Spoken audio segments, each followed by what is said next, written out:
membres du gouvernement ont parlé de l'organisation des prochaines élections, de la cherté de la vie, du schéma directeur d'assainissement et de drainage du district d'Abidjan. C'était au cours du Conseil des ministres sur lequel nous reviendrons dans ce journal. Ouverture de la 24e Assemblée régionale Afrique de l'Assemblée parlementaire de la francophonie à Bamako au Mali.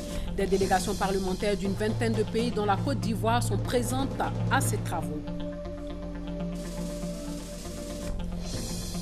Le Salon international du livre d'Abidjan a ouvert ses portes aujourd'hui sous le thème « Le livre, lieu de mémoire et porte d'avenir ». Ce salon est à sa 8e édition.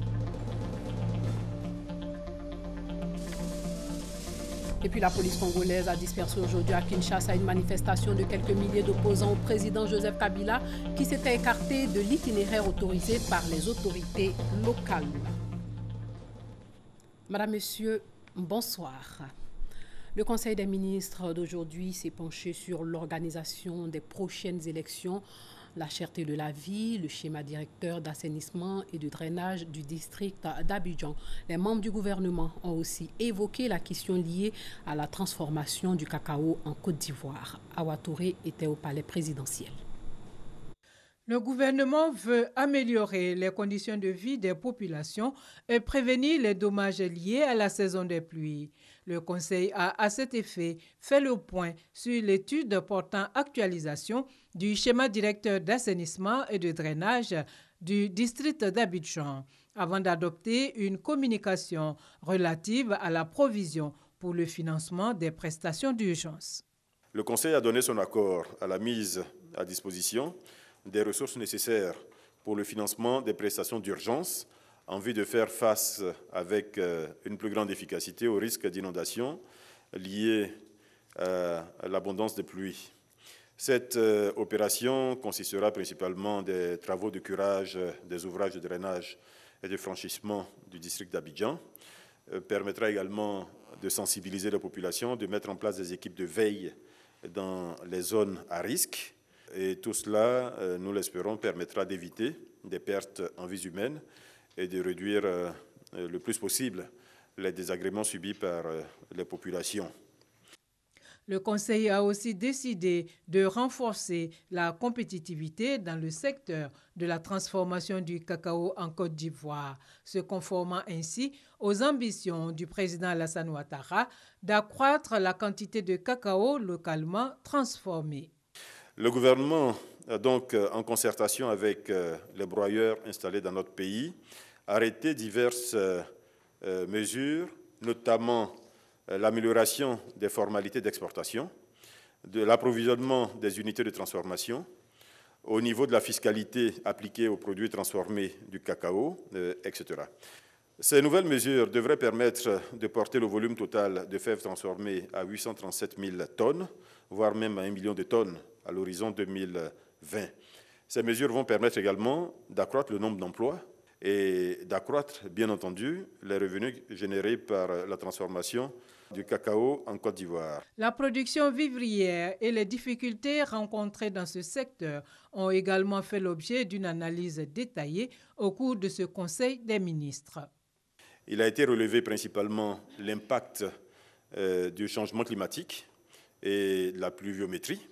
Il a été noté l'impact des feux de brousse, des problèmes au niveau de la mise à disposition des semences, des problèmes liés à la maîtrise des circuits de commercialisation, notamment pour traiter les fortes exportations vers certains pays de la sous-région. Donc le Conseil, dans un premier temps, a fait un certain nombre de recommandations. L'amélioration de l'encadrement des producteurs, le développement de la production vivrière périurbaine près des centres de consommation pour éviter justement un transport sur des distances trop longues, la mise en place de la bourse des matières premières et du vivrier qui va permettre de réduire fortement les pertes post-récolte. Informé des conclusions des audits en cours dans la filière coton en Arcade, le Conseil a pris des mesures conservatoires. La suspension du directeur général et du directeur général adjoint et la mise en place d'une direction intérimaire.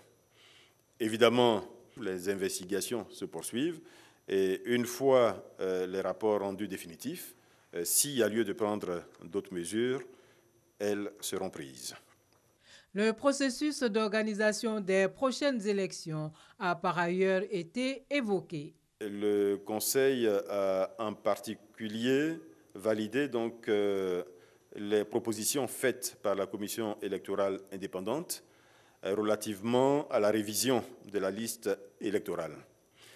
Ainsi, il est indiqué que la période de révision de cette liste va courir du 25 juin 2016 au 24 juillet 2016. Les pièces requises pour cette révision sont la carte nationale d'identité et le certificat de nationalité. Une opération spéciale d'identification et des audiences auront lieu dans le même temps en parallèle, donc pour permettre aux populations qui sont concernées et qui ne disposent pas de ces documents de pouvoir les obtenir à temps. Il faut dire également que dans la période, la CEI travaillera sur le retrait de la liste de toutes les personnes qui n'ont pas à y figurer, notamment les personnes décédées ou des personnes déchues de leurs droits civiques. Il faut noter aussi que le président de la République du Ghana, John Dramani Mahama, va effectuer une visite officielle en Côte d'Ivoire du 1er au 2 juin 2016. 8 juges de la Cour de justice de l'UEMOA ont prêté serment aujourd'hui en présence du président Ouattara, président en exercice de la conférence des chefs d'État de l'UEMOA. Les nouveaux membres de cette Cour vont juger des justiciables, personnes privées ordinaires, mais également des organes de l'Union et même des États membres. La Cour de justice de l'UEMOA a pour mission d'assurer le respect du droit relativement à l'interprétation et à l'application du traité de l'Union.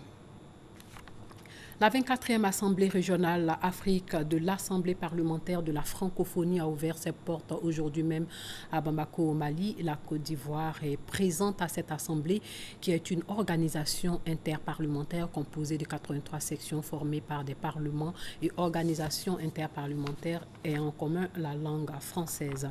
Elle travaille à la promotion de la démocratie et des droits de la personne dans l'espace francophone. Hamza Diaby est au Mali. Après Yamoussoukro en mai 2015, Bamako, la capitale malienne, accueille depuis ce jeudi la 24e Assemblée régionale Afrique de l'Assemblée parlementaire de la francophonie. Ils sont plus d'une centaine de délégués venus d'une dizaine de pays francophones d'Afrique pour prendre part à cette conférence dont les travaux sont présidés par Issaka Sidibé, le président de l'Assemblée nationale du Mali. Aujourd'hui, les acquis en matière de paix et de sécurité dans notre espace francophone sont certes louables, mais ils restent sous la menace de nouveaux risques et ont pour nom dilapidation des ressources naturelles, conséquences des changements climatiques, insécurité alimentaire, mauvaise gouvernance, chômage des jeunes, crise énergétique, migration, et j'en passe. Face à ces nombreux défis, notre réponse doit être collective et globale. Toute approche parcellaire des problèmes au sein de notre espace tendrait à les déplacer ou à les différer plutôt qu'à y apporter des solutions durables. C'est dans ce contexte que la conférence offre aux parlementaires un cadre de partage d'expériences et de réelle concertation autour des thèmes défis et espoirs de la COP21 pour l'Afrique et médias sociaux et développement démocratique en Afrique francophone. Ces médias multiformes ont accentué la mondialisation et jouent un rôle de plus en plus déterminant dans la conduite des États et des affaires internationales. De même, la question des changements climatiques après la COP21 qui s'est tenue à Paris est un enjeu majeur pour nous, Africains. Il nous revient donc de relever ce défi en l'inscrivant comme une priorité urgente dans la perspective de la COP22 qui se tiendra à Marrakech en novembre prochain. Aubin Minaku émet ensuite un souhait, celui de voir la présente Assemblée régionale être l'occasion de discuter et de proposer des solutions constructives aux problèmes des pays africains francophones et de réaffirmer la place du continent au sein de l'APF en tant qu'acteur et interlocuteur privilégié. Une stèle a ensuite été dévoilée dans l'enceinte de l'Assemblée nationale du Mali en hommage à Geoffrey Dieudonné, haut fonctionnaire au Parlement de la Fédération Wallonne-Bruxelles en Belgique, tué en 2015 lors de la prise d'otage de l'hôtel Radisson alors qu'il était en mission à Bamako. Ici en Côte d'Ivoire, le projet de loi relatif à la transhumance et au déplacement du bétail présenté aux députés de la Commission des affaires économiques et financières par Kobena Kwasi Adjoumani a été adopté. Par ce geste, le ministre des Ressources animales halieutiques veut trouver une solution au conflit entre éleveurs et agriculteurs et aussi formaliser le secteur agro-pastoral. Salimata Dia, Sylvie Touré. Mars 2016, des affrontements intercommunautaires font une trentaine de morts à Bouna. Entre autres causes, la transhumance et le déplacement du bétail. Ces conflits éleveurs-agriculteurs se recensent également dans plusieurs localités du pays. Des conflits très souvent meurtriers auxquels il faut trouver une solution définitive. Un projet de loi est donc proposé ce jeudi face à la Commission des affaires économiques et financières de l'Assemblée nationale, le ministre des Ressources animales et halieutiques. Kobena Kwasi Adjoumani explique le bien fondé de ce projet. Après échange et débat sur la question, le projet est adopté par les 22 députés présents sur les 43 qui composent la commission. Pour le ministre, il s'agit d'une avancée majeure. C'est important parce que ça va être l'occasion pour la Côte d'Ivoire de disposer d'un outil précieux qui va nous permettre de réglementer l'élevage en Côte d'Ivoire. C'est vrai, il y avait des textes qui existaient, mais avec cette nouvelle loi, nous allons pouvoir désormais trouver des voies et moyens pour permettre à la transhumance de s'effectuer en tenant compte des exigences de cette loi. Le projet prévoit également l'indemnisation des victimes et l'établissement d'un calendrier agropastoral pour chaque région.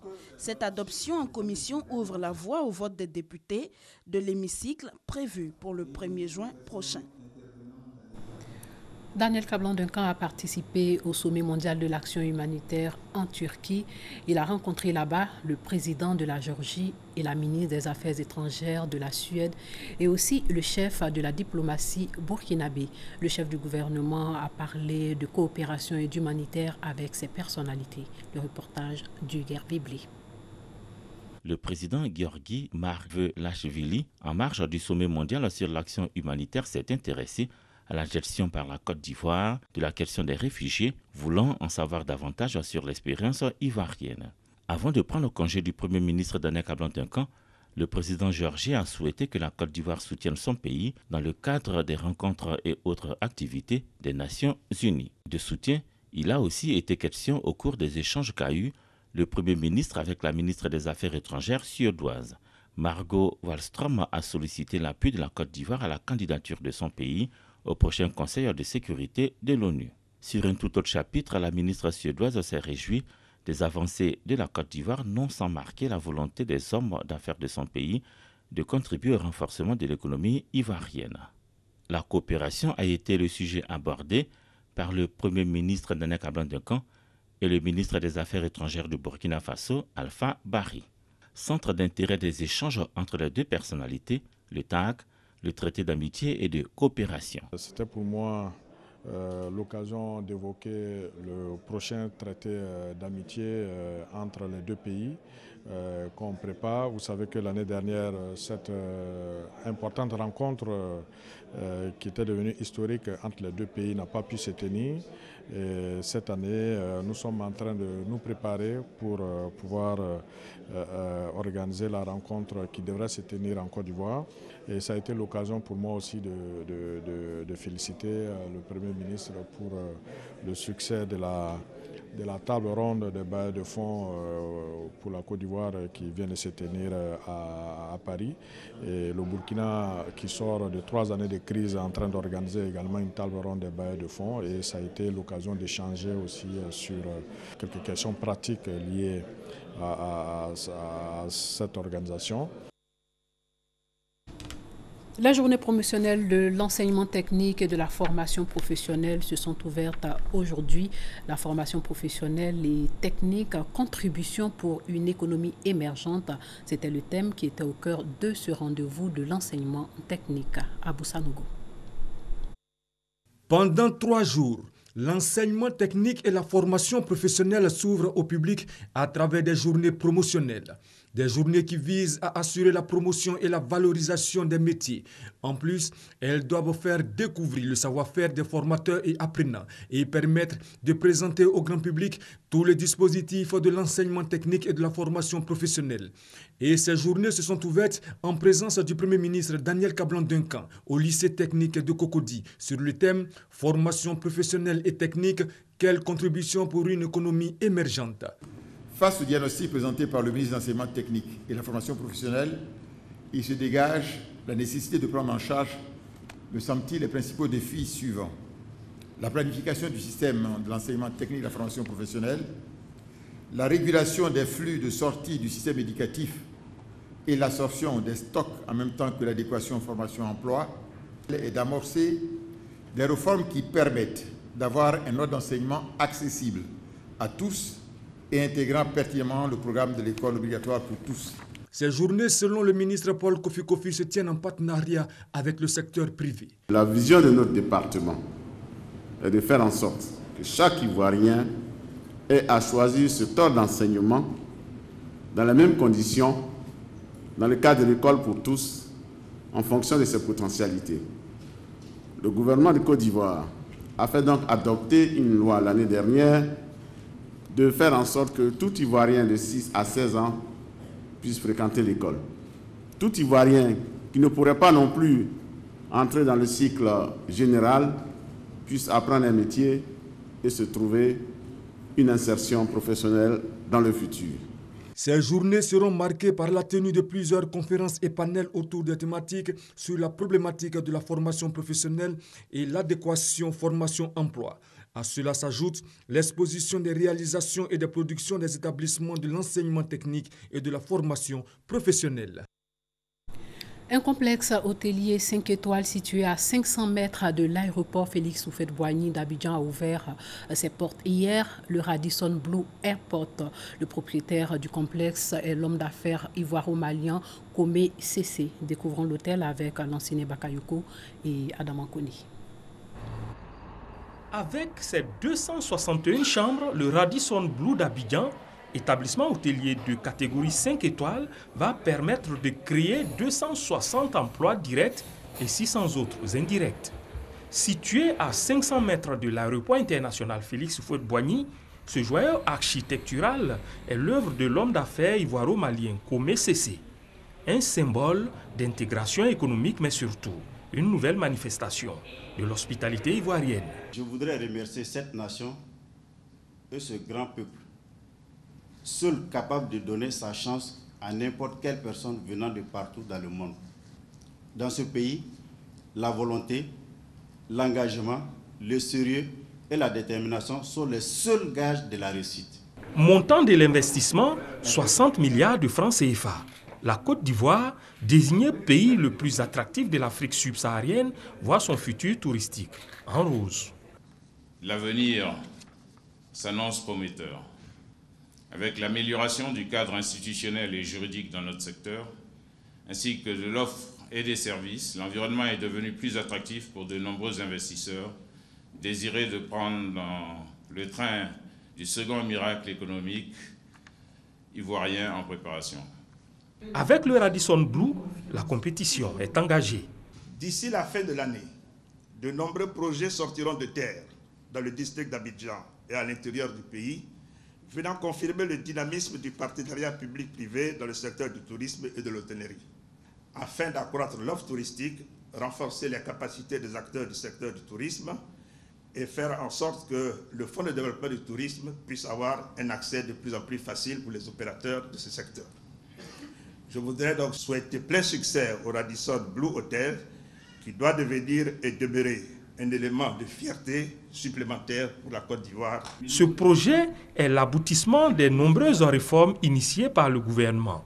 Des réformes qui ont aujourd'hui permis d'améliorer la contribution du secteur touristique au produit intérieur brut PIB, qui est passé de 1,6% en 2012 à 4,8% en 2014, avant de se maintenir au même niveau en 2015. Des ex-délinquants mineurs ont reçu aujourd'hui des kits pour leur insertion dans la société. Ils ont auparavant bénéficié d'une formation au métier de la mécanique, de la couture et de la menuiserie.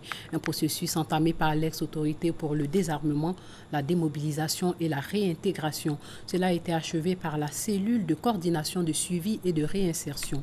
La cérémonie de remise de kits s'est déroulée en présence de Ahmed Bakayoko, le ministre d'État, ministre de l'Intérieur et de la Sécurité.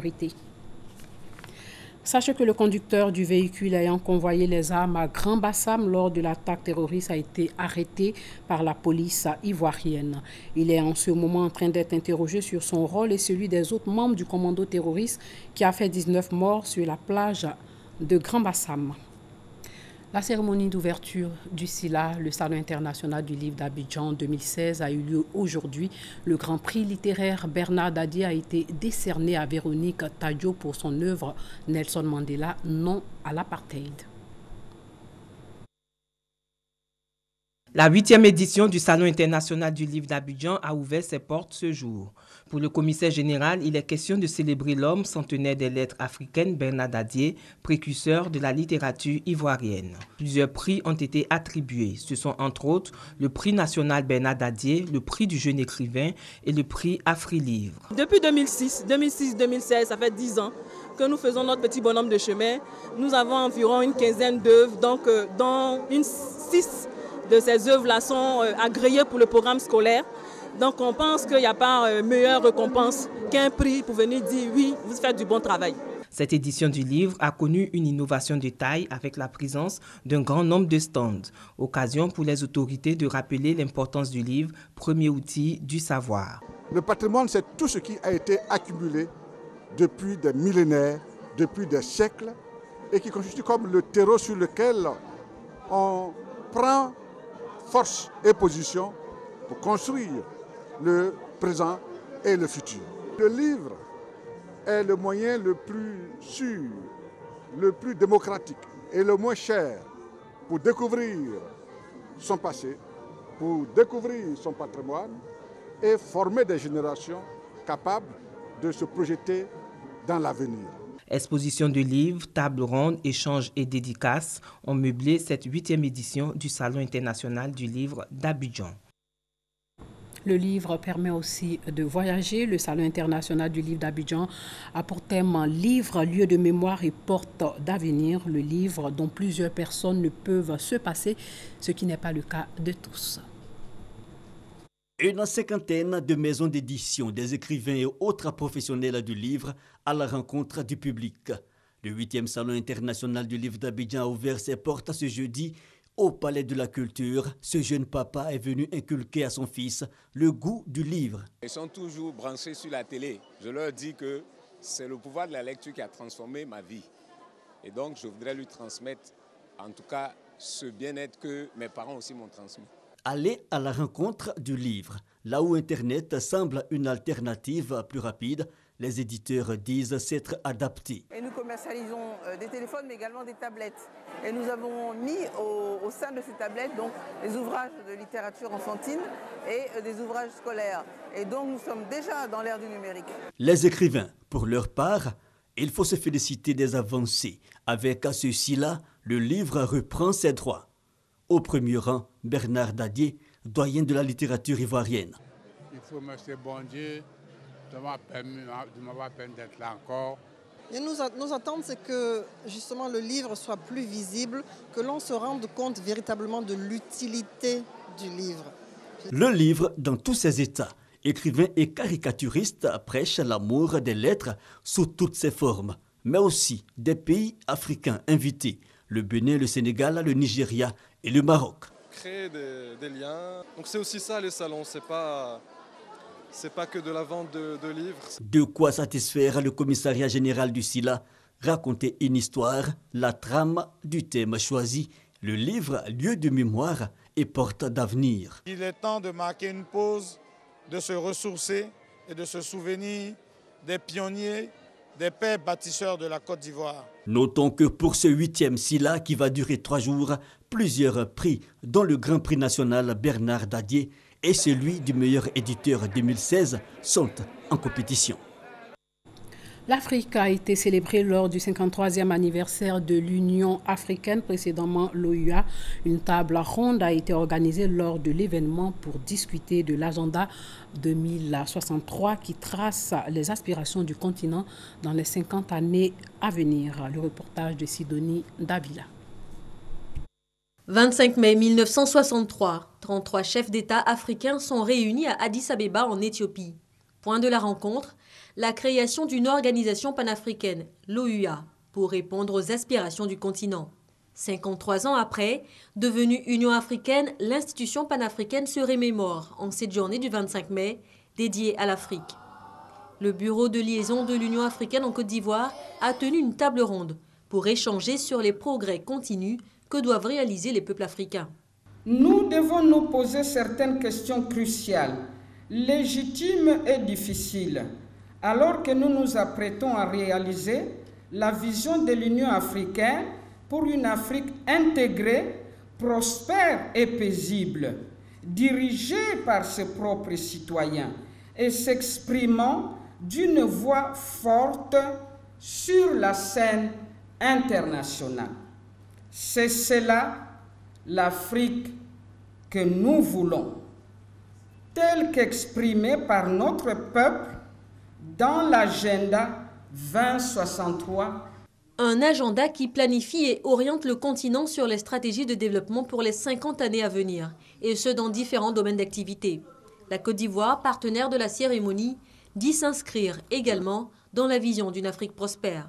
La Côte d'Ivoire, consciente de l'importance de l'agenda 2063 pour l'Afrique et pour chacun des États qui la composent, contribuera pleinement à sa mise en œuvre par des propositions concrètes dans les domaines spécifiques de compétences qui constituent ses atouts et pour lesquels le processus de validation gouvernementale est en cours. Nous ne ménagerons aucun effort pour continuer à œuvrer au renforcement de notre coopération avec l'Union africaine.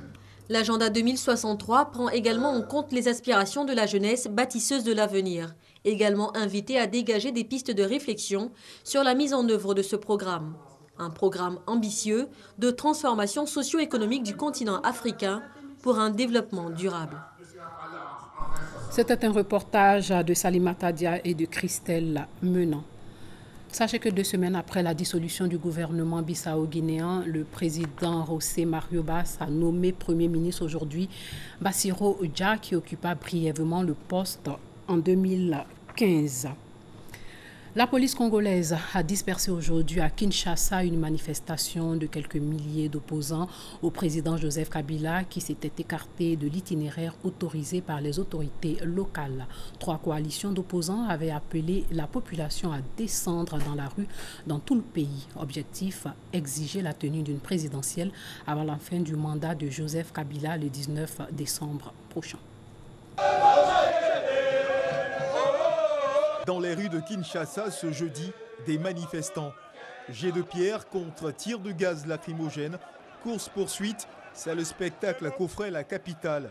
Raison de ces rassemblements, protester contre l'arrêt de la Cour constitutionnelle qui autorise Joseph Kabila, l'actuel président, à rester à la tête de l'État au-delà du terme de son mandat. C'est en décembre 2016 que doit prendre fin le mandat de Joseph Désiré Kabila, accusé par l'opposition d'empêcher la démocratie de s'exprimer dans son pays. Joseph Désiré Kabila fait face à un mouvement de mécontentement. Autre motif de cette grogne de l'opposition, l'acharnement du pouvoir Kabila sur Moïse Katumbi, figure emblématique de l'opposition qui compte des milliers de partisans. Selon certains observateurs, Cette marche de l'opposition devait permettre aux partis au pouvoir de mesurer le degré de mobilisation de l'opposition. Une autre marche était prévue pour se tenir le même jour, celle des partis de la mouvance présidentielle. Elle sera finalement annulée.